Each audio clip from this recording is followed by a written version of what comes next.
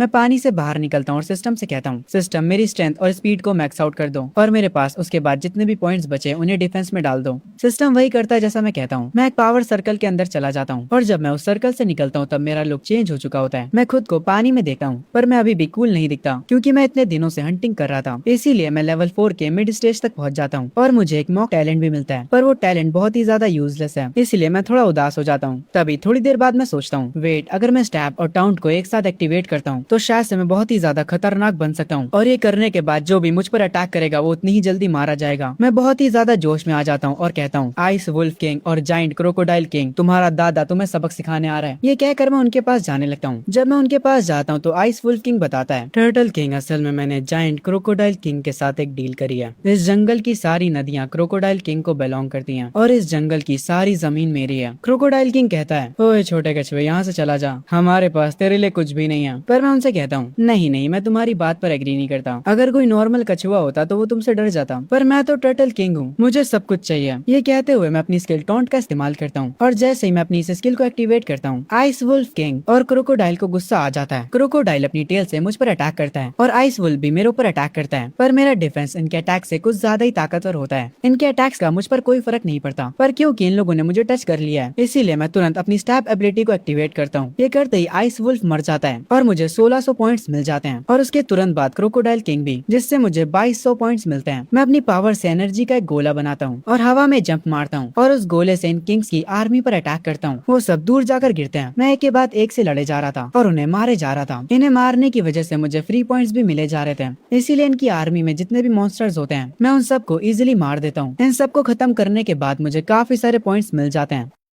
Scene shift होता है इंसानों के हेडक्वार्टर्स पर। वो लोग इस फाइट पर नजर रख रहे होते हैं। वो लोग फैसला नहीं कर पा रहे होते कि मेरा जन्म इस कंट्री के लिए ब्लेसिंग है या फिर कर्स। एक चश्मे वाला आदमी कहता है, ये जंगल, इस जंगल का नाम तो इमॉर्टल रिज है। ये तो वो एरिया है जो कि नॉर्थ वेस्ट फोर्ट्रेस मॉनिटर करता है। वो कल्टीवेटर जिसे हमने भेजा था वो माउंट हुआ से है। उसने रिसेंटली लेवल 4 के ब्लैक बियर को अपने जाल में फंसा लिया और अब वो बियर नॉर्थ वेस्ट को गार्ड कर रहा है। इसीलिए पावर के मामले में नॉर्थ वेस्ट फोर्ट्रेस रॉक की तरह सॉलिड हो चुका है। एक आर्मी वाला कमांडर कहता है, सर आपने बिल्कुल सही कहा, सेफ्टी के मामले में नॉर्थ वेस्ट फोर्ट्रेस नंबर 1 पर आता है। एक दूसरा बंदा कहता है, साउथर्न फोर्ट्रेस के पास लेवल 3 का कल्टीवेटर है और उनके पास मिड लेवल 4 का एक मॉन्स्टर किंग है। ईस्टर्न और नॉर्थर्न फोर्ट्रेस समंदर के किनारे पड़ते हैं, इसीलिए उन दोनों को मॉन्स्टर से खतरा है, इसीलिए वो हर टाइम प्रेशर में रहते हैं। ब्लू कपड़ों वाला चश्मिश बंदा कहता है, जो बूढ़ा आदमी पहले उस फॉरेस्ट में गया था उसे वहाँ दोबारा भेजो ताकि वो इस नए टर्टल किंग से बात कर सके। उसके बाद वो लोग एक माइक का यूज करते हैं ताकि वो उस बूढ़े आदमी को वीडियो कॉल कर सके। पर जैसे ही वो बूढ़ा आदमी सामने आता है वो कहता है, भाड़ में जाओ तुम लोगों ने क्या मुझे कोई दुकान समझ लिया है? जो तुम्हें चाहिए वो मैं ला कर दूं?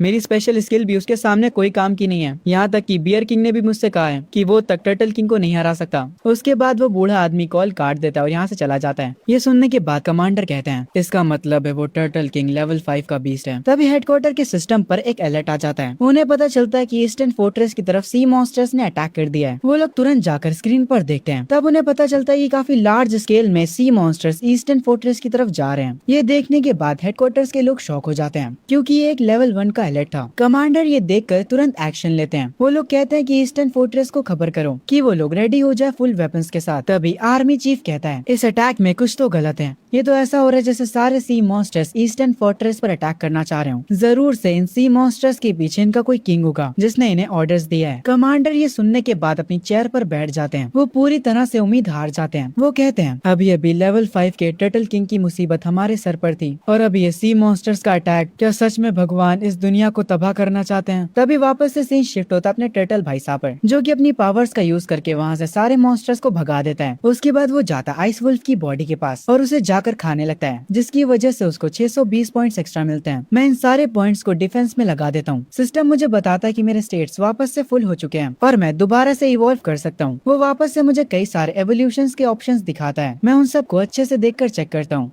और ये ऑप्शंस पहले वाले से काफी बेटर होते हैं, जिन्हें देखकर मैं खुद भी हैरान होता हूँ। मैं अच्छे से सोचता हूँ कि मुझे किस में इवॉल्व होना चाहिए। मैं 2 ऑप्शंस में कंफ्यूज होता हूँ। उनमें से एक ऑप्शन की स्पीड और स्ट्रेंथ बेकार होती है पर उसका डिफेंस बहुत बढ़िया होता है। पर मुझे स्पीड और स्ट्रेंथ का बहुत काम है, इसीलिए मैं सुप्रीम ड्रैगन टर्टल बनना चुनता हूँ। कुछ ही देर में सिस्टम मुझे इवॉल्व कर देता है और मैं बन जाता हूँ सुप्रीम ड्रैगन टर्टल। इस एवोल्यूशन के बाद मैं लेवल 5 का मॉन्स्टर बन जाता हूँ, पर मुझे कोई नया टैलेंट नहीं मिलता। पर मुझे एक चीज रिवॉर्ड में मिलती है जिसका नाम होता है अल्टीमेट एवोल्यूशन। मुझे अभी तो समझ नहीं आता कि ये चीज क्या है। खैर, इसके बाद मैं डिसाइड करता हूँ अब टाइम आ चुका है इंसानों से मिलने का। मैं इस जंगल को बाय बोलता हूँ और इंसानों से मिलने के लिए निकल पड़ता हूँ। सीन शिफ्ट होता है कुछ दिनों बाद। हम एक बहुत बड़ी सी वॉल को देखते हैं। जैसी अटैक ऑन टाइटंस में थी, इंसानों को मॉन्स्टर से बचाने के लिए काफी सारे सोल्जर्स वेपन्स को लेकर उस वॉल के ऊपर खड़े होते हैं। तभी यहाँ से हमें बहुत दूर से टर्टल किंग दिखाई देता है। टर्टल किंग को आर्मी चीफ स्पॉट कर लेता है। उसके साथ ही कह रहे होते हैं, सर क्या हमें हमला करना चाहिए? टर्टल किंग को देखकर सबकी फटी होती है। सारे सोल्जर्स एक दूसरे को सिचुएशन के बारे में बता रहे होते हैं। वो लोग आर्मी चीफ से परमिशन मांग रहे होते हैं मिसाइल फायर करने के लिए। तभी यहाँ पर वही बूढ़ा कल्टीवेटर आता है और हम देखते हैं यहाँ पर बियर किंग भी बैठा होता है। बूढ़ा कल्टीवेटर आकर उससे बात करता है और कहता है, मेरे बड़े भाई तुम उस टर्टल से लड़ तो लोगे है ना? बियर कहता है, अरे 19-1 हो जाएगा। 19-1 सुनकर बूढ़ा आदमी खुश हो जाता है और कहता है, मतलब तुम बस 19 अटैक में उसे हरा सकते हो? रुको मैं अभी ये बात सबको बता देता हूँ। तभी बियर किंग कहता है, मेरे कहने का मतलब था कि उसके एक अटैक से मेरे 19 टुकड़े हो जाएंगे। जो सुनने के बाद उस कल्टीवेटर की फट जाती है। वो तुरंत जमीन पर गिर जाता है। इस मूवमेंट पे मैं भी वॉल्स के पास आ चुका होता हूँ। आर्मी चीफ मुझसे बात करने के लिए नीचे आने वाला होता है। उसे उसके लोग रोक रहे होते हैं पर वो उनकी बात नहीं मानता। वो कहता है, अगर टर्टल किंग को समझाने के लिए मेरी जान ही क्यों ना चली जाए, मैं ये करूंगा अपनी कंट्री के लिए। ये कहने के बाद आर्मी चीफ नीचे जाने लगता है। वो बड़ा सा गेट खुलता है। आर्मी चीफ उससे बाहर निकलता है कुछ सोल्जर्स के साथ। मैं उन्हें देखकर कहता हूँ, अगर इन्होंने एक साथ भी मुझ पर अटैक किया तब भी मुझे थोड़ा सा भी फर्क नहीं पड़ने वाला। मैं उनके सामने एक शेर जैसी दहाड़ मारता हूँ। वहाँ पर पूरा धुआं धुआं हो जाता है। सारे सोल्जर्स मेरे आगे झुक जाते हैं। आर्मी चीफ कहता है हमारे सारे कल्टीवेटर्स इस फोर्ट्रेस में हैं। टर्टल किंग आप उन्हें खा सकते हैं, बस आम इंसानों को छोड़ दीजिएगा। मैं ये सुनने के बाद हैरान होता हूँ, आखिर ये बंदा क्या बातें कर रहा है। मैं अपने साइज को छोटा करता हूँ। तभी यहाँ पर बियर किंग आ जाता है। वो मेरे सामने हाथ जोड़ता और कहता है टर्टल किंग आप उसी जंगल से बिलोंग करते हो जहाँ से मैं हूँ। हम एक दूसरे के पड़ोसी हुए, प्लीज इंसानों को छोड़ दो। मुझे कुछ समझ नहीं आ रहा होता आखिर ये लोग मुझसे कह क्या रहे हैं। मैं बियर किंग से कहता हूँ मुझे बस ईस्टर्न फोर्ट्रेस का रास्ता चाहिए, भग जाओ यार यहाँ से, तुम पता नहीं क्या बातें कर रहे हो। ये कहकर मैं बियर किंग को दूर फेंक देता हूँ। वो डायरेक्ट जाकर वॉल से लड़ पड़ता है। वो वॉल के अंदर चिपक जाता है। मेरी पावर को देखकर यहाँ के सारे इंसान डर जाते हैं। उनका एक सोल्जर कहता है भले ये टर्टल किंग क्यों ना हो, हम इस फोर्ट्रेस के अंदर के इंसानों को मरने नहीं दे सके, भले ही हमें इससे फाइट क्यों ना करनी पड़े।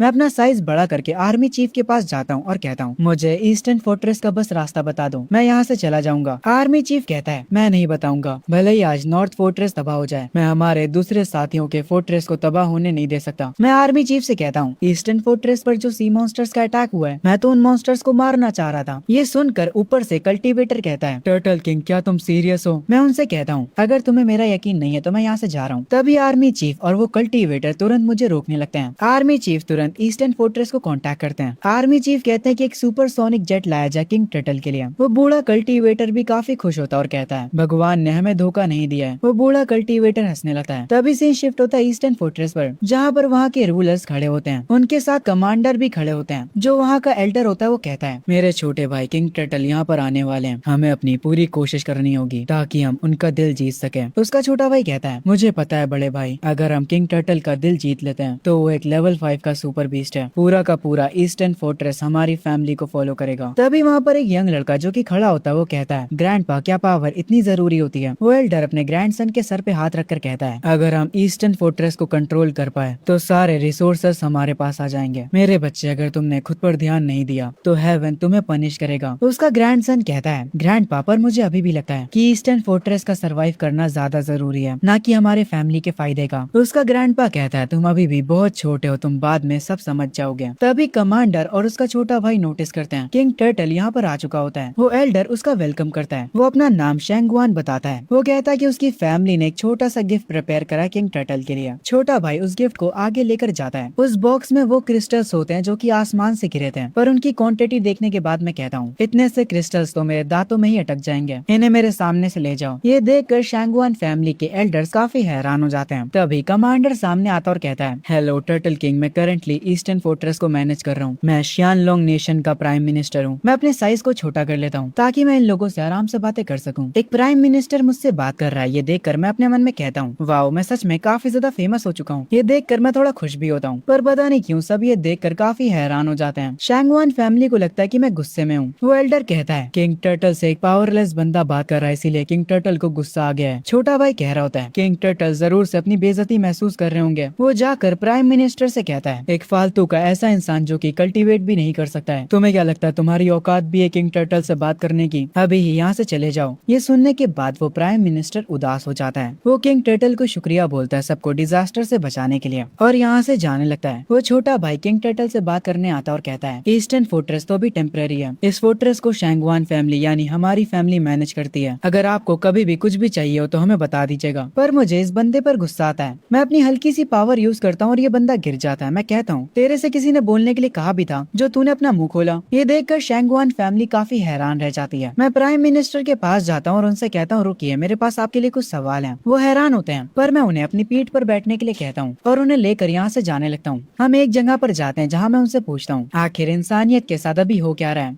प्राइम मिनिस्टर मुझे बताते हैं कुछ महीनों पहले जो बारिश हुई थी जिसमें क्रिस्टल गिरे थे, उससे दुनिया भर के सारे क्रिएचर्स म्यूटेट हो गए। हम इस चीज का सामना नहीं कर पाए, इसीलिए काफी सारी कंट्रीज तबाह हो गईं।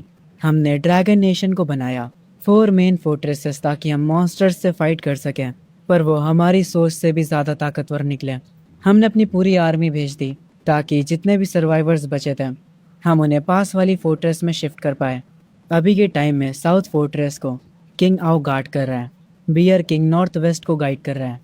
नॉर्थ फोर्ट्रेस भी ऑलमोस्ट तबाह हो चुकी थी मॉन्स्टर्स के कारण, पर तभी पांडा बीस्ट ने हमारी मदद करी उन्हें हराने में। मैं प्राइम मिनिस्टर से पूछता हूँ कि बाकी कंट्रीज के क्या हाल हैं। वो मुझे बताते हैं कि साकुरा नेशन के पास एक पाइथन किंग है जो कि उनके वॉल्केनो के पास है। उसने साकुरा नेशन में सारे इंसानों को अपना गुलाम बना लिया है। इंसानों को उसे कल्टीवेटर्स का मीट देना पड़ता है, वरना वो उन्हें तबाह कर देगा। हाउशियांग नेशन के पास गोल्डन बियर गार्डियन है। अमेरिका के पास strange mutated bald eagle beast है। हमें इसके आगे की डिटेल्स नहीं पता है। मैं उनसे पूछता हूँ कि ह्यूमन कल्टीवेटर्स क्या कर रहे हैं। वो एक उदास चेहरे के साथ बताते हैं, इस दुनिया में ज्यादा लोग कल्टीवेटर्स नहीं बन पाते हैं। सिर्फ 30% लोग ही कल्टीवेटर्स बन पाते हैं। बाकी 70% लोग बीस्ट का मीट खाकर भी इंसान ही रह जाते हैं। मैं ये सुनकर हैरान होता हूँ। प्राइम मिनिस्टर बताता है, बीस्ट का मीट खाने से उनकी बॉडी तो बूस्ट होती है, पर वो कल्टीवेट नहीं कर पाते हैं और ना ही वो एनर्जी को प्रोड्यूस कर पाते हैं। तभी मैं समंदर में से एनर्जी आते हुए फील करता हूँ। मैं तुरंत प्राइम मिनिस्टर से कहता हूँ कि यहाँ से निकल जाए, यहाँ का मौसम बिगड़ जाता है। प्राइम मिनिस्टर अपने हेलीकॉप्टर में बैठकर यहाँ से निकल जाते हैं। तभी पानी में से बहुत सारे सी मॉन्स्टर्स बाहर आते हैं। मैं अपनी पावर को एक्टिवेट करता हूँ और एक के बाद एक उन्हें मारना स्टार्ट कर देता हूँ। मैं हर एक मॉन्स्टर को मारे जा रहा होता हूँ। सिस्टम मुझे इसके लिए पॉइंट्स भी दे रहा होता है। जितने भी मॉन्स्टर्स यहाँ पर आए थे मैं उन सबको खत्म कर देता हूँ, पर मुझे अभी भी पानी में से काफी खतरनाक एनर्जी फील हो रही थी। मैं पानी की तरफ देखते हुए कहता हूँ, अब तो बाहर आ जा यार, कब तक सब कुछ छुप कर देखेगा? क्या तुम्हारे पास कोई ताकत भी है? तभी पानी में से एक बहुत बड़ा ऑक्टोपस निकलता है। वो मेरी बेइज्जती करते हुए कहता है, तुम गोलू मोलू से टटल, तुम अपनी औकात भूल रहे हो, पर मुझे ये मानना पड़ेगा कि तुम्हारे पास स्किल्स हैं। आखिर तुम इंसानों का साथ क्यों दे रहे हो?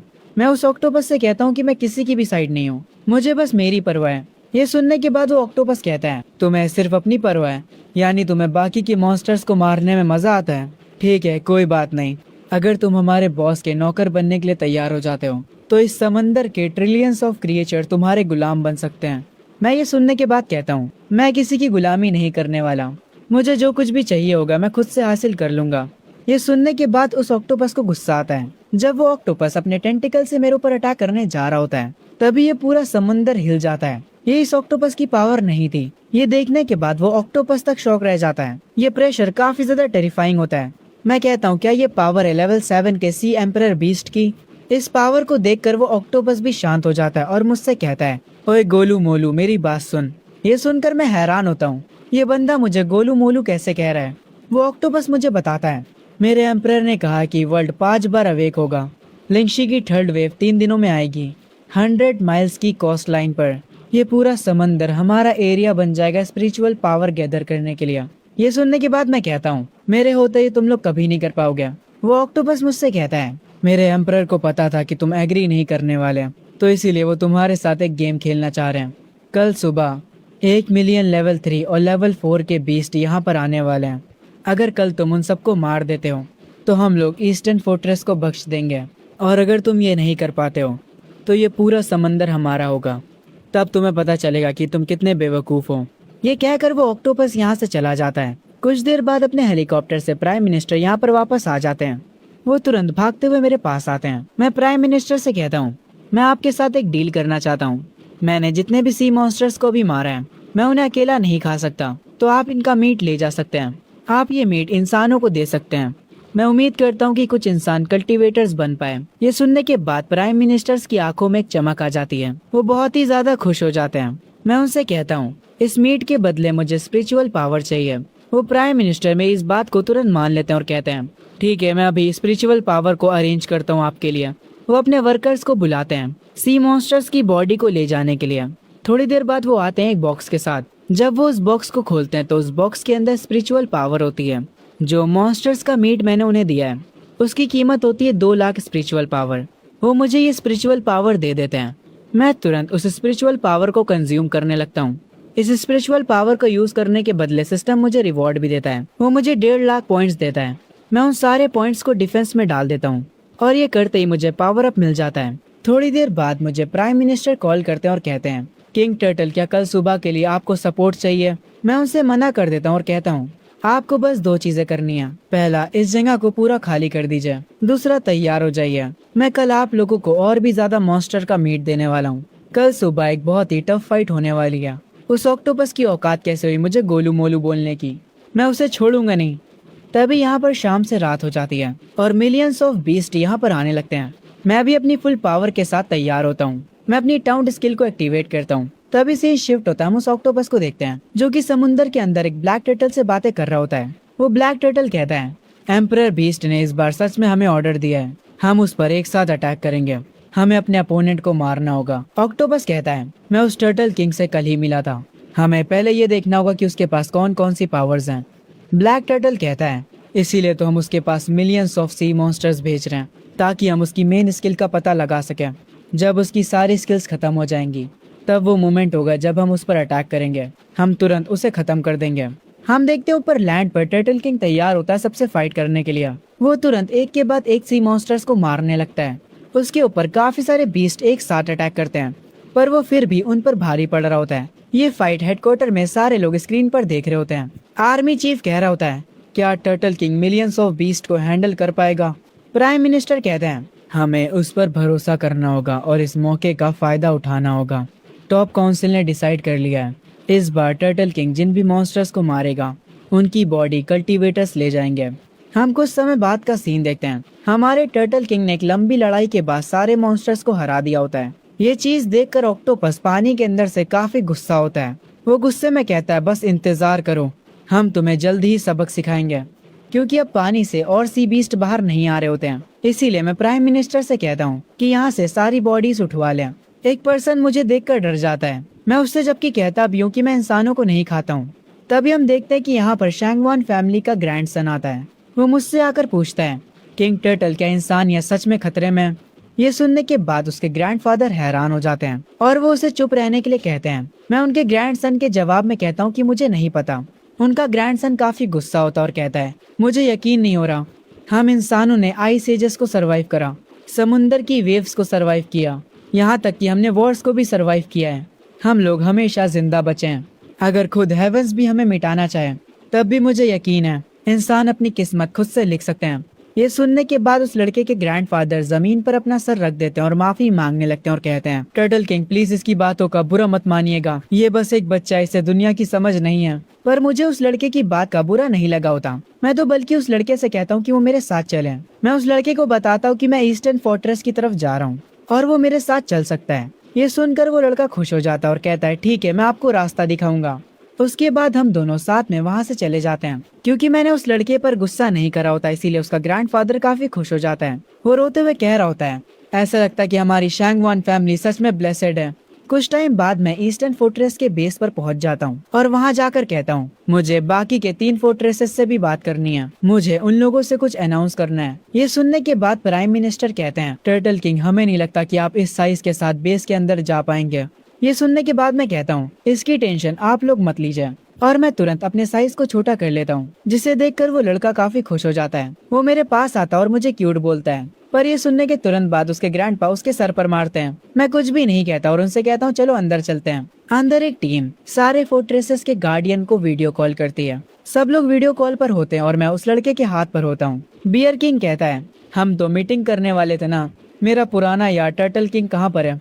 वो लड़का मुझे उठाकर बियर किंग को दिखाता है। बियर किंग मुझे देखकर हैरान रह जाता है। वो कहता है, तुम्हारा ऑरा मेरे पुराने दोस्त जैसा है, कहीं तुम उसके बच्चे तो नहीं हो? ये सुनकर सब वहाँ पर हंसने लगते हैं। मैं इनकी बातों पर ध्यान नहीं देता हूँ और डायरेक्ट कहता हूँ, चलो अब काम की बात पर आते हैं। परसों लिंगशी की 3rd वेव आने वाली है। मुझे ड्रैगन कंट्री का हर एक कल्टीवेटर चाहिए उस फाइट में, और जितनी हो सके उतनी ज्यादा स्पिरिचुअल पावर को गैदर करो। ये सुनने के बाद प्राइम मिनिस्टर कहते हैं, अगर इंसान फोर्ट्रेस को छोड़ देते हैं तो ड्रैगन कंट्री में जितने भी बीस्ट हैं वो सारे फोर्ट्रेसेस पर अटैक कर देंगे। मैं उन 3 गार्डियंस की तरफ देखते हुए कहता हूँ, तुम तीनों सारे इंसानों को प्रोटेक्ट करोगे। इंसानों को हम 70% स्पिरिचुअल पावर देंगे, मैं 20% स्पिरिचुअल पावर लूंगा और बाकी के 10% में से तुम लोग ले लेना। इस बात पर वो तीनों गार्डियंस मान जाते हैं। ये देखने के बाद हेडक्वार्टर में सब लोग खुश हो जाते हैं और तालियां बजाने लगते हैं। प्राइम मिनिस्टर एक पर्सन से कहता है, ओरिजिनली इंसान स्पिरिचुअल पावर को अपने बेस के अंदर ही कलेक्ट कर सकता है, पर अगर लोग बेसेस को छोड़ पाए तो वो बहुत ज्यादा स्पिरिचुअल पावर गैदर कर सकते हैं। ये सुनने के बाद वो पर्सन कहता है, आपने बिल्कुल सही कहा और यही हमारा मौका होगा उन मॉन्स्टर से हमारा घर वापस लेने का। ये सुनने के बाद प्राइम मिनिस्टर कहते हैं, मैं अभी सबको ऑर्डर देता हूँ ताकि सारे कल्टीवेटर्स रेडी हो जाएं। टर्टल किंग उस लड़के के पास खड़ा होता है और कह रहा होता है, अगर हमें खुद से अपनी किस्मत लिखनी है तो इंसानों को इस एरा का पहला टॉर्च खुद से जलाना होगा। वो सफेद कपड़ों वाला लड़का मुझे देख रहा होता है। तभी से शिफ्ट होता है, मैं समंदर के पास आ चुका होता हूँ और अपनी स्किल के कूल डाउन होने का इंतजार कर रहा होता हूँ। सिर्फ 1 ही मिनट बचा है मेरी स्किल को कूल डाउन होने में। तभी भागते हुए वो लड़का और प्राइम मिनिस्टर साथ में आते हैं। वो लोग कह रहे होते हैं कि एक मुसीबत आ गई। वो मुझे परेशान चेहरे के साथ बताते हैं टर्टल किंग पांडा किंग बहुत ही ज्यादा घायल हो चुका है। लेवल 5 के सी बीस्ट ने उस पर अटैक करा है। साउथ फोर्ट्रेस प्रिपेयर करा ताकि वो शेनोंग को एक्सपेंड कर सके। एक जाइंट एप सडनली माउंटेन से नीचे आ गया। उसने नीचे आते ही हमारे लायन किंग को आसानी से धूल चटा दी। वो तो उसके साथ ऐसे खेल रहा था जैसे लायन किंग कोई बच्चा हो। मैं प्राइम मिनिस्टर से पूछता हूँ आखिर अभी की सिचुएशन क्या है। वो मुझे बताते कि नॉर्थ वेस्ट फोर्ट्रेस अभी सेफ है, क्योंकि अभी तक किसी भी लेवल 5 के जाइंट मॉन्स्टर ने वहां पर अटैक नहीं किया है। पर तब भी ये एक बड़ी प्रॉब्लम है। मैं प्राइम मिनिस्टर से कहता हूँ सारे वेपन्स को तुरंत तैयार करवाइए। जो भी कल्टीवेटर्स लेवल 3 के हैं उन्हें नॉर्थ में भेज दीजिए सपोर्ट के लिए। ये सुनने के बाद प्राइम मिनिस्टर कहते हैं अभी तक समुंदर से मॉन्स्टर्स नहीं आए। अगर अभी हमारी मेन फोर्स नॉर्थ की तरफ जाती है तो फिर सी मॉन्स्टर्स ईस्टर्न फोर्ट्रेस को तबाह कर देंगे।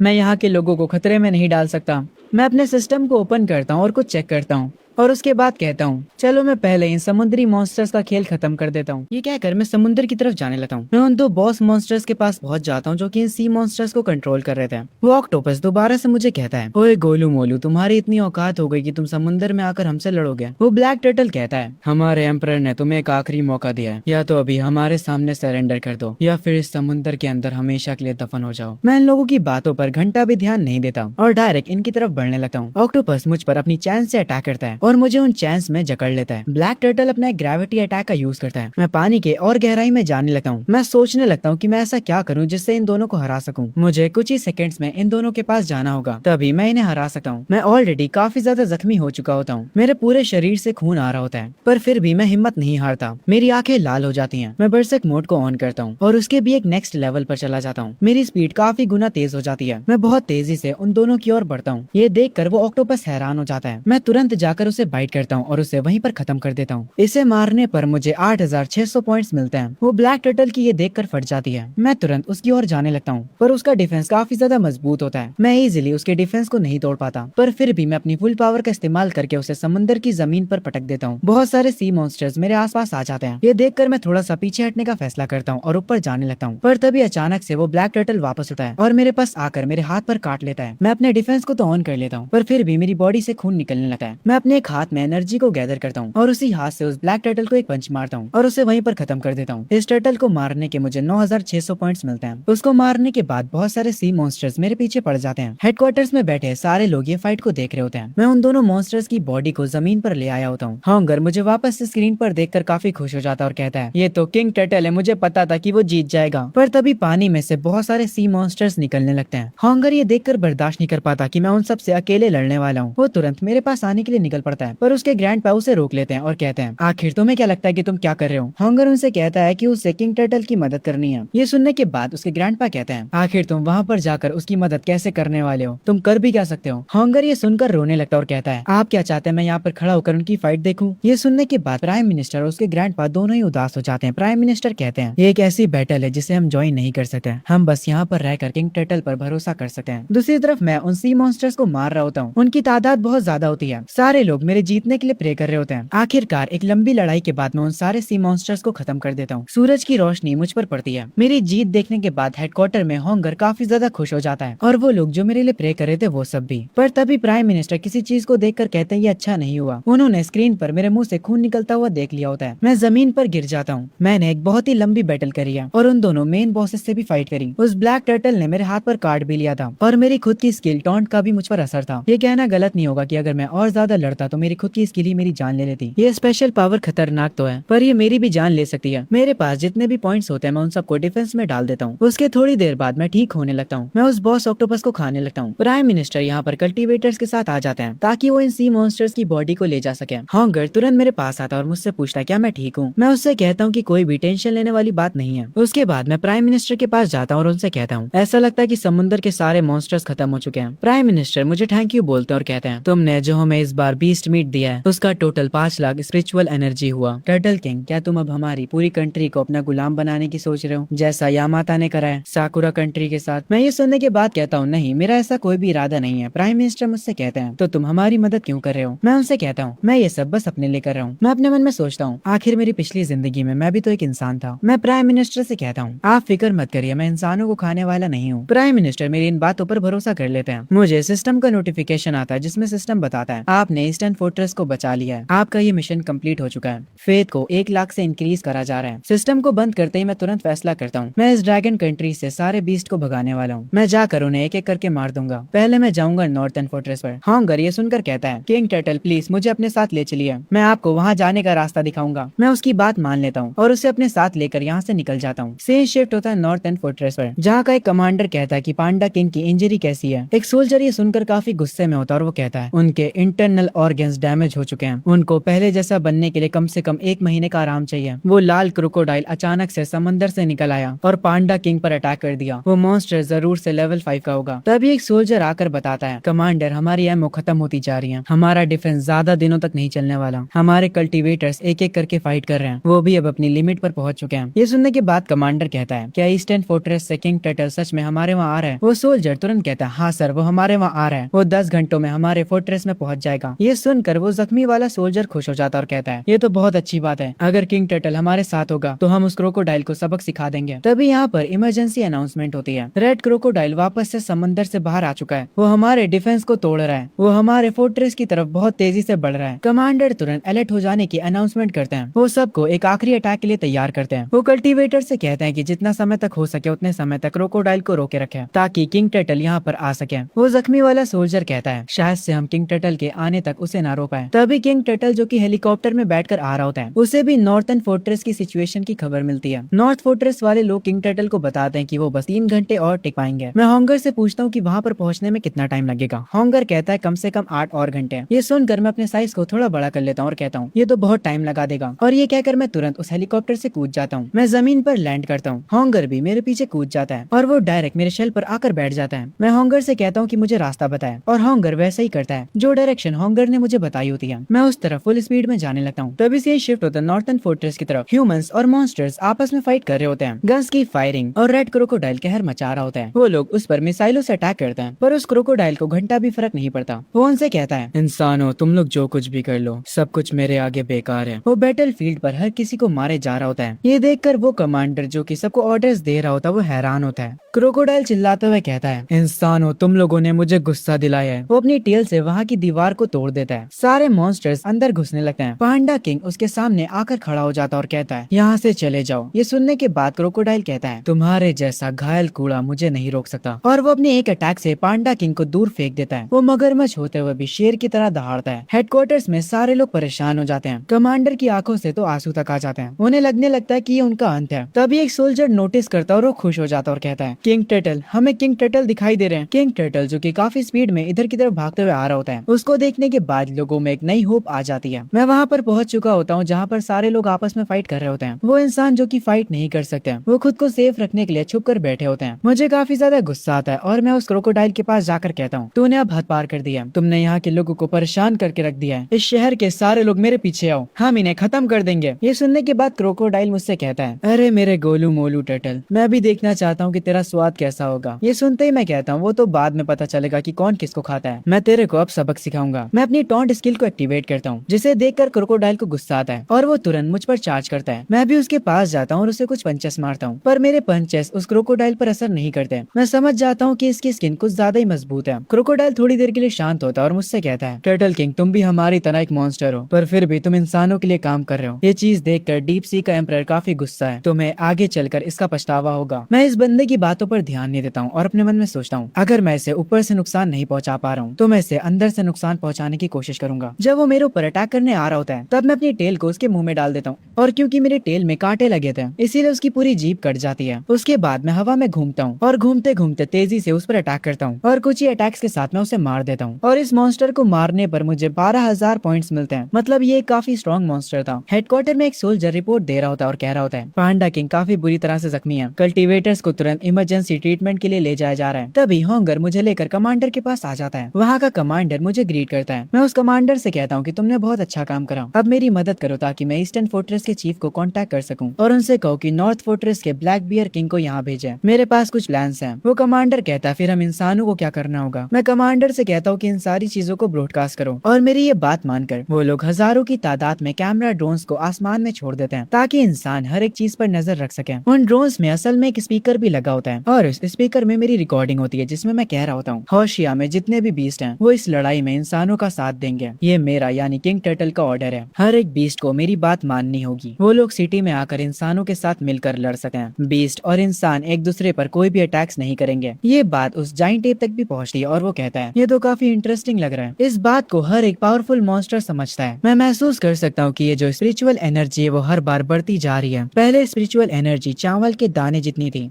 उसके बाद वो थोड़ी बड़ी हुई और अभी ये स्पिरिचुअल एनर्जी एक बॉल जितनी हो चुकी है। मैं उस एनर्जी को खा लेता हूँ। तभी मैं देखता हूँ मेरे सामने काफी सारे मॉन्स्टर्स होते हैं जो कि काफी तेजी से मेरी तरफ आ रहे होते हैं। वो जाइंट एप मेरे पास आता और मुझसे कहता है शेनोंग के माउंटेन्स में जितने भी लिविंग बींग्स हैं मैं उनकी तरफ से आया हूँ। एक ग्रीन ड्रैगन भी यहाँ पर आया होता है। वो कहता है कि वो चैंग जियांग के एक्वाटिक लैंड की तरफ से आया है और यहाँ पर एक ईगल भी आया होता है। ये जितने भी पावरफुल मॉन्स्टर्स यहाँ पर आए होते हैं टर्टल किंग से मिलने के लिए, वो सब लोग मिलकर टर्टल किंग को ग्रीट करते हैं। एप ऑफर देते हुए कहता है मेरे माउंटेन्स में जितने भी स्पिरिट एसेंस हैं वो ह्यूमंस के लिए फ्री हैं, वो उन्हें जाकर कलेक्ट कर सकते हैं। पर क्योंकि हम भी बीस्ट किंग हैं और हमारे भी कुछ रूल्स हैं, इसीलिए जो भी स्पिरिट एसेंस इंसान कलेक्ट करेंगे उसमें का 1% हमें मिलेगा। हम इतना भी कुछ ज्यादा डिमांड नहीं कर रहे हैं। हॉन्गर एक डिवाइस लिए खड़ा होता है और ये सारी बातें प्राइम मिनिस्टर सुन रहे होते हैं और वो जाइंट एप की इस बात पर एग्री कर जाते हैं। वो दो खतरनाक बीस्ट हॉन्गर को यहाँ से जाने के लिए कहते हैं। हॉन्गर यहाँ से चला जाता है। उसके जाने के बाद वो ड्रैगन बताता है ये जो स्पिरिट एसेंस की बारिश हुई थी ये तीसरी बार नहीं है बल्कि ये चौथी बार हुई है। हम इस बारिश को लिंगशी बुलाते हैं। जो पहली लिंगशी थी वो 50 सालों पहले हुई थी। इसके बाद जाइंट एप कहता है जब पहली बार लिंगशी हुई थी तब फर्स्ट जनरेशन के बीस्ट मैन पैदा हुए थे। ईगल जो कि एक पत्थर पर बैठा होता है वो कहता है पहले हम शांति से कल्टीवेट करते थे और अपने अपने इलाकों के अंदर रहते थे और हमें कभी भी इंसानों से कोई भी दिक्कत नहीं थी। पर ये जो तीसरी लिंगशी हुई थी उसके बाद कुछ गुस्सैल बीस्ट पैदा हुए जिनके पास अपना कोई भी दिमाग नहीं था। वो अपनी इंस्टिंक्ट का इस्तेमाल करके अटैक कर रहे हैं। हमने अपना पूरा ट्राई किया था कि हम उन्हें रोक सके पर वो हमारे कंट्रोल से बाहर चले गए। वो ग्रीन ड्रैगन कहता है पर इस बार हम सब साथ में आए। हम सब उस समंदर में छुपे हुआंग के लिए आए। ये सुनने के बाद मैं कहता हूँ क्या तुम लोग डीप सी बीस्ट एम्परर की बात कर रहे हो? वो लोग हाँ कहते हैं। वो ग्रीन ड्रैगन कहता है कुछ समय पहले वो लेवल 6 का मॉन्स्टर बन गया था और उसके बाद वो इन्फिनाइट ओशन में चला गया और अब वो और भी ज्यादा खतरनाक हो चुका है। वो ग्लेशियर्स को पिघलाना चाहता है और इस पूरी दुनिया को पानी में बदलना चाहता है। मैं उस ग्रीन ड्रैगन से पूछता हूँ आखिर वो एम्परर डीप सी में है कहाँ पर? ग्रीन ड्रैगन कहता है वो डीप सी के नॉर्थर्न ट्राइंगल में है। ये सुनने के बाद मैं अपने मन में सोचने लगता हूँ अब मुझे समझ आ रहा है कि जहाज नॉर्थर्न ट्रायंगल के पास जाकर डूब क्यों जाते थे।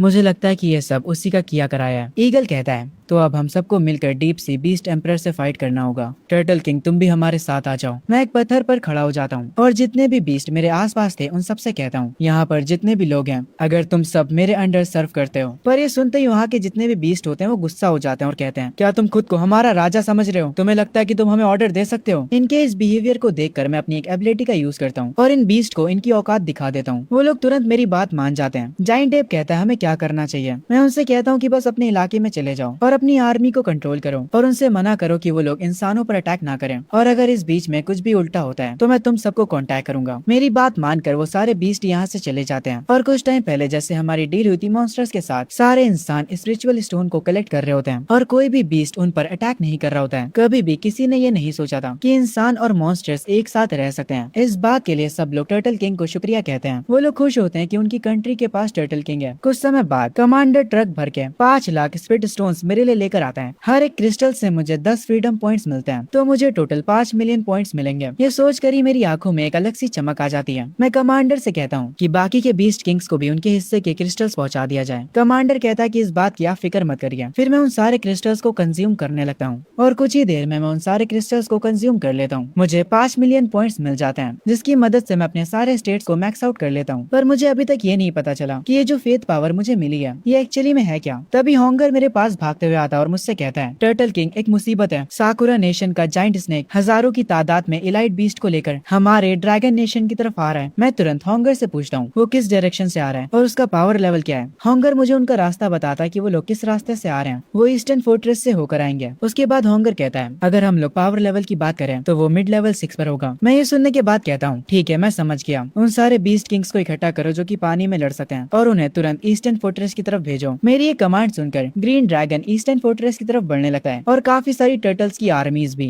हर एक पानी वाला मॉन्स्टर ईस्टर्न फोर्ट्रेस को बचाने के लिए निकल पड़ता है। इतने सारे मॉन्स्टर्स को अपनी तरफ आता हुआ देख प्राइम मिनिस्टर्स और चीफ हैरान हो जाते हैं। वो सारे मॉन्स्टर्स ईस्टर्न फोर्ट्रेस में अपना कदम रख देते हैं। वहाँ का कमांडर उनसे कहता है, जितने भी बीस्ट किंग यहाँ पर हैं, मैं उन सबको बताना चाहूंगा, हमें खबर मिली है कि ओरोची और उसकी आर्मी कल तक आ जाएगी। हमने सारी तैयारियां कर ली हैं, पर हमारी एक और भी दिक्कत है, हम इतने जाइंट मॉन्स्टर्स के साथ कैसे कोऑर्डिनेट करेंगे। ये सुनते ही ग्रीन ड्रैगन कहता है, इंसान क्या तुम कहना चाहते हो कि तुम मेरी आर्मी को कमांड करोगे। ये सुनकर वो टर्टल भी गुस्सा हो जाता है और कहता है, हम लोग सिर्फ अपने किंग की बात मानते हैं। ये सुनकर कमांडर और प्राइम मिनिस्टर दोनों ही हैरान रह जाते हैं। पर तभी मैं वहाँ पर पहुँचता हूँ और कहता हूँ, अगर तुम लोग इनकी बात नहीं मानोगे तो हम इस फाइट को कैसे जीतेंगे। तुम्हारे पास कोई भी बैटल एक्सपीरियंस नहीं है और ना ही मेरे पास है, पर इन ह्यूमंस ने काफी सारी वॉर्स को सर्वाइव किया है। मेरी बात सुनकर ग्रीन ड्रैगन कहता है, क्योंकि ये बात टर्टल किंग कह रहा है इसीलिए मैं ये करूंगा। वो दूसरा वाला टर्टल भी बात मान जाता है और एब तो वैसे भी एग्री करने ही वाला था। एब कहता है, ठीक है फिर हमें बताओ कि हमें क्या करना है। ये सुनने के बाद जो कमांडर होते हैं वो कहते हैं, हमें एक ऐसा रास्ता चाहिए जिसकी मदद से हम फाइट के दौरान एक दूसरे से बात कर सकें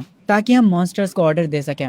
अगर हम फाइट के दौरान एक दूसरे को ऑर्डर नहीं दे पाए तो सिचुएशन काफी खराब हो सकती है और हम एक एक करके हार सकते हैं। मैं कमांडर से कहता हूँ कि हम रेडियो का इस्तेमाल नहीं कर सकते। ये सुनने के बाद वो मुझसे कहते हैं, हमारे पास बहुत ज्यादा बीस्ट हैं और हम ये चीज सच में नहीं कर सकते। एक ऐसा रेडियो गियर बनाना जो कि बीस्ट किंग्स को फिट बैठे। तभी जो अपना जाइंट टेप होता है उसके हाथ में एक छोटा सा मॉन्स्टर होता है। जाइंट टेप कहता है, तुम्हारी ये प्रॉब्लम मैं सॉल्व कर देता हूँ। मेरे हाथ में ये जो मॉन्स्टर है उसके टैलेंट की मदद से हम एक दूसरे से कनेक्ट कर सकते हैं। ये सुनने के बाद मैं जाइंट टेप से कहता हूँ, क्या तुम्हें यकीन है कि ये चीज अच्छे से मैसेज सेंड कर पाएगी। ये सुनने के बाद जाइंट टेप कहता है, हमारे शेनोंग माउंटेन की 9 स्टार फॉक्स को अंडर एस्टिमेट मत करो, वो लेवल 1 पर भी हमारे बहुत काम आ सकती है। इसकी एबिलिटी की मदद से हम एक दूसरे से काफी दूर तक भी बात कर सकते हैं और अगर ये फाइट के बीच में लेवल अप होती है तो इसकी ये एबिलिटी और भी ज्यादा खतरनाक हो जाएगी। तभी वो जो 9 स्टार फॉक्स होती है ये लोग उससे प्राइम मिनिस्टर के ब्रेन से कनेक्ट कर देते हैं। अब जो भी 9 टेल फॉक्स बोलेगा वो असल में प्राइम मिनिस्टर बोल रहे हैं। पहले जो ये 9 टेल फॉक्स है वो अपनी एबिलिटी का इस्तेमाल करती है और इस बात का पता लगाती है कि कितने सारे बीस्ट इनकी तरफ आ रहे हैं। वो बताती है कि दुश्मन के साथ 30 बीस्ट किंग्स हैं। ये सुनने के बाद होंगर शॉक हो जाता और कहता है, उनके पास 30 बीस्ट किंग हैं, हमारे पास तो सिर्फ 15 हैं। ये सुनने के बाद सब लोग हैरान हो जाते हैं। तभी फॉक्स कहती है, उसका ब्रेन अब कमांडर से कनेक्ट हो चुका है। ये फॉक्स कहती है, हम इंसान तुम्हें अच्छे वेपन्स प्रोवाइड करेंगे, तो सारे बीस्ट किंग बताओ कि उन्हें कैसे वेपन्स चाहिए। ये सुनने के बाद जाइंट टेप कहता है, मुझे एक डायमंड की रॉड चाहिए जो कि 150 मीटर्स लंबी हो और मुझे एकदम असली वाला डायमंड चाहिए, वरना मुझे और कुछ नहीं चाहिए। लोहे की रॉड से मैं अटैक नहीं कर पाता हूँ। फॉक्स कहता है, ठीक है कल सुबह तक तुम्हें तुम्हारी रॉड मिल जाएगी। उसके बाद वो टर्टल के पास जाता है। टर्टल कहता है कि उसे क्लॉस चाहिए।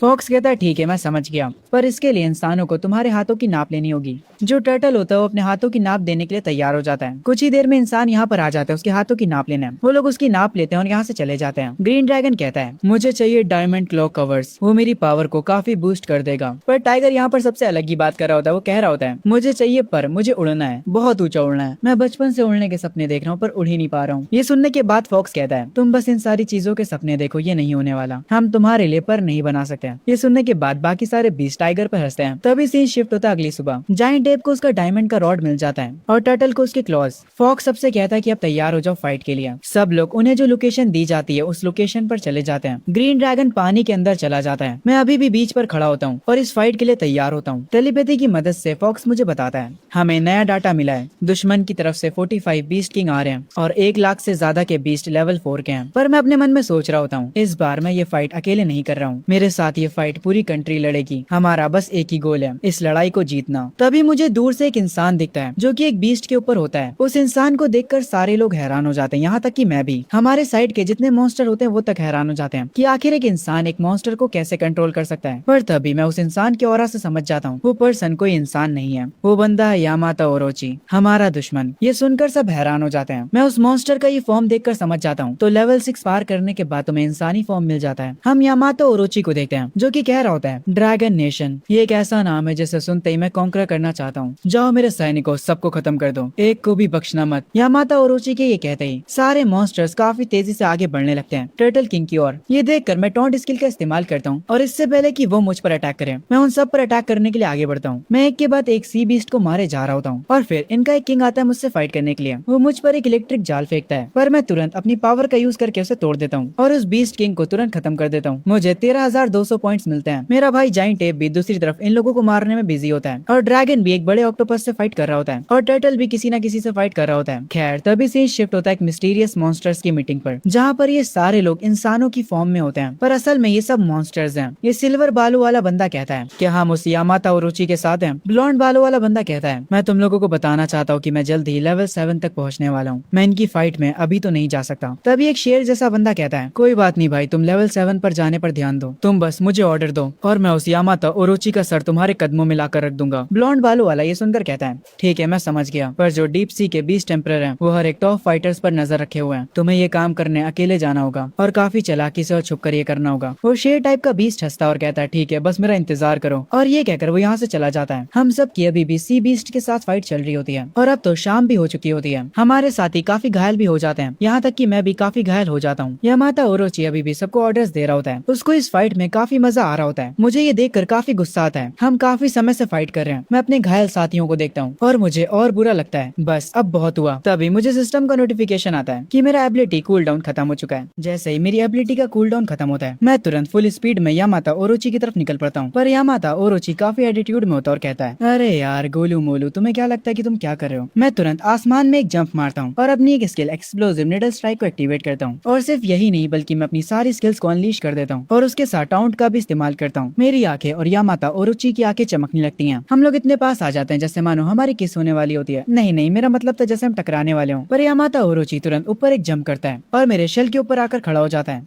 मेरे शेल के ऊपर जो सींगें होती हैं वो उसे तोड़ देता है और कहता है तुम्हारी औकात कैसे हुई मुझे चैलेंज करने की। वो अपने ह्यूमन फॉर्म को हटाकर अपने असली फॉर्म में आ जाता है। उस सांप के 10 से भी ज्यादा सर होते हैं। मेरी ये देखकर फट जाती है। मैं तुरंत अपने शेल के अंदर चला जाता हूँ। यामाता ओरोची मुझ पर एक साथ अटैक करता है, तो ये है पावर यामाता ओरोची की। मेरी फुल पावर के साथ भी मैं इसकी बराबरी नहीं कर सकता हूँ। यामाता ओरोची टर्टल किंग के ऊपर हमले करे जा रहा था। उसको इस फाइट में काफी मजा आ रहा होता है। वो देखना चाह रहा था कि टर्टल किंग उसके सामने कितनी देर तक टिक सकता है। वो उसे पकड़ लेता है और वो उसे पानी में ले जाकर मारने लगता है। वो उसका सर पकड़ता है और उसे पानी के अंदर तक ले जाता है। टर्टल किंग की हालत बहुत ज्यादा खराब हो जाती है। उसे लगने लगता है कि शायद से अब ये उसका अंत है, पर तभी धुंधली आंखों के साथ उसे अपने सामने एक ह्यूमन दिखता है और ये वही शेर वाला बंदा होता है जिसे हमने मीटिंग में देखा था। इसे देखकर टर्टल किंग तुरंत समझ जाता है कि ये पर्सन भी कोई इंसान नहीं है बल्कि ये भी लेवल 6 का कोई मॉन्स्टर है। टर्टल किंग वापस से उठकर यामाता ओरोची का ध्यान भटकाता है। वो उसे काट लेता है। यामाता ओरोची टर्टल किंग पे एक आखिरी अटैक करता है और उसे मरने के लिए वहीं पर छोड़ देता है। और यामाता ओरोची जैसे ही उस शेर वाले बंदे को देखता है वो यहाँ से तुरंत भागने लगता है। वो शेर वाला बंदा उसका पीछा करता है। हमारा टर्टल किंग गहराइयों में डूबता जा रहा होता है। क्या ये उसका अंत था? खैर फाइनली इतने समय के बाद लड़ाई खत्म होती है। पूरा समंदर लाल हो जाता है। हर तरफ हम बीस्ट की लाशों को देख सकते हैं। हमारे जो बीस्ट किंग्स हैं वो सब समंदर किनारे खड़े होते हैं। फॉक्स सबको बताता कि यामाता ओरोची भाग चुका है। हमने कर दिखाया। ग्रीन ड्रैगन कहता है टर्टल किंग सच में सारे बीस्ट का किंग है। मैं और मेरी आर्मी टर्टल किंग की विल को फॉलो करेंगे। वो गोल्डन टर्टल भी सेम चीज कहता है और अपना भाई जाइंट एप भी। हेडक्वार्टर्स में सिचुएशन को देखकर प्राइम मिनिस्टर कहते हैं मुझे यकीन नहीं हो रहा कि टर्टल किंग हमारे साथ नहीं रहा। तभी कमांडर वहाँ पर खड़े किसी को फोन लगाते हैं और उन्हें खबर मिलती है कि टर्टल किंग का ऑरा पूरी तरह से गायब हो चुका है। ये सुनकर प्राइम मिनिस्टर शॉक हो जाते हैं और हॉन्गर तो रोने ही लगता है। तभी हम कुछ दिन बाद का सीन देखते हैं। मौसम पहले जैसा बिल्कुल अच्छा हो जाता है। समुद्र किनारे हम एक इंसान को पड़ा देखते हैं। वो बेहोश होता है। एक क्रैब बीस्ट उसके पास आता और कहता है ये इंसान यहाँ पर कहाँ से आया? क्या ये मर चुका है? इसके पास से खुशबू काफी अच्छी आ रही है। पर तभी यहाँ पर एक शार्क बीस्ट पानी से निकल कर आता है। वो उस क्रैब से कहता है कि ये मेरा शिकार है, उसके पास से दूर हो जाए। इसको खाने के बाद मैं लेवल 4 का हो जाऊंगा और एम्परर के रूल के हिसाब से ये पूरा इलाका मेरा है। वो शार्क उस इंसान के पास जाने लगता है, पर जैसे ही वो उसे खाने चलता है वो इंसान उस शार्क को डिवोर कर लेता है। मतलब वो इंसान उस शार्क की एग्जिस्टेंस को ही खा जाता है। तभी उस इंसान की आंखें खुलती हैं। वो उठता है वापस से और हमें पता चलता है कि ये इंसान और कोई नहीं बल्कि हमारा टर्टल किंग है, जो मरा नहीं होता बल्कि वो लेवल 6 पर पहुंच चुका होता है। वो तुरंत सिस्टम को चेक करता है। उसके सारे पॉइंट्स जा चुके होते हैं। उसके एवोल्यूशन पॉइंट्स नेगेटिव में होते हैं। तब उसे याद आता है कि जब वो बेहोश हुआ था तब हुआ क्या था। उसके बेहोश होने से पहले सिस्टम उसे बताता है कि उसके फेथ पॉइंट्स पूरे हो चुके हैं और अब वो इवॉल्व कर सकता है। बेहोश होते होते उसने एवोल्यूशन को एक्सेप्ट कर लिया था। तो ये पूरा सीन हुआ था हमारे टर्टल किंग के साथ। टर्टल किंग वापस अपने पुराने रूप में आता है और वापस से तुरंत ह्यूमन फॉर्म लेकर कहता है फाइनली अब मैं कूल और हैंडसम बन चुका हूँ। मेरी जो एबिलिटीज हैं वो अब और भी ज्यादा खतरनाक हो चुकी हैं और मुझे एक नई स्किल मिली है डिवोर करने की। मैं तुरंत इस स्किल को टेस्ट करने के लिए एक पानी के अंदर से लेवल 3 के बीस्ट को डिवोर कर लेता हूँ। ये करने से मुझे एक अलग पॉइंट्स मिलते हैं, 500 एवोल्यूशन पॉइंट्स। मैं ये देखकर समझ जाता हूँ डिवोर करने की वजह से मुझे डायरेक्ट एवोल्यूशन पॉइंट्स मिल सकते हैं, पर मेरे पॉइंट्स अभी नेगेटिव में, इसीलिए मुझे पहले ये सही करना होगा इससे पहले कि मैं लेवल अप करूँ। तभी थोड़ी देर बाद मैं रेत में धसे हुए एक टर्टल को बाहर निकालता हूँ और उसे अपनी पावर से हवा में उठाता हूँ। मैं उससे कहता हूँ कि डरना मत, मुझे बस तुमसे कुछ सवाल पूछना है। वो भी मेरे सवालों का जवाब देने के लिए तैयार हो जाता है। मैं उससे समंदर के रूल्स के बारे में पूछता हूँ। मैं उस टर्टल को नीचे रखता हूँ और वो मुझे बताता है, माय लॉर्ड, ये समंदर एम्परर के रूल्स को फॉलो करता है। जो जितना ज्यादा ताकतवर होगा उसे उतनी ज्यादा टेरिटरी मिलती है। लेवल 3 के नीचे के बीस्ट को कोई भी टेरिटरी नहीं मिलती है, वो बस इधर उधर घूमते रहते हैं। लेवल 4 पर आप एक 1000 माइल्स वाले किंग को चैलेंज कर सकते हैं। अगर आप जीत जाते हैं तो आप वहाँ के नए किंग बन जाएंगे। लेवल 5 पर बीस्ट किंग 100,000 माइल्स के रूलर को चैलेंज कर सकता है। उसके आगे के लेवल्स की जानकारी मेरे पास नहीं है। मैं उस टर्टल से कहता हूँ, अगर इस समंदर का कोई किंग मारा जाता है तो क्या एम्परर को कोई फर्क पड़ता है? जिस पर वो टर्टल कहता है, नहीं, एम्परर को कोई भी फर्क नहीं पड़ता। 1000 माइल्स के अंदर टोटल 7 किंग्स हैं। आखिरी किंग लॉर्ड यामाता के पीछे गया था और उसके बाद वो अभी तक वापस नहीं आया है। मैंने सुना है कि ईस्ट में जो बैटल हुई थी वो बहुत ही ज्यादा खतरनाक थी। मैं उस टर्टल से पूछता हूँ कि उस बैटल के बाद क्या हुआ। वो टर्टल कहता है, हम सबको लगा था कि हम जीत गए, पर अचानक से लॉर्ड यामाता भाग गए वहाँ से और वो काफी घायल थे। मुझे इसके आगे और कुछ नहीं पता, बाकी की चीजें सिर्फ बीस्ट किंग्स जानते हैं। ये सुनते ही मैं तुरंत समंदर की तरफ आगे बढ़ता हूँ और कहता हूँ, मुझे बाकी की जानकारी पता करने के लिए और भी ज्यादा हाई लेवल के बीस्ट को ढूंढना होगा। पहले मैं जाकर 100,000 माइल्स के इस रूलर से मिलूंगा।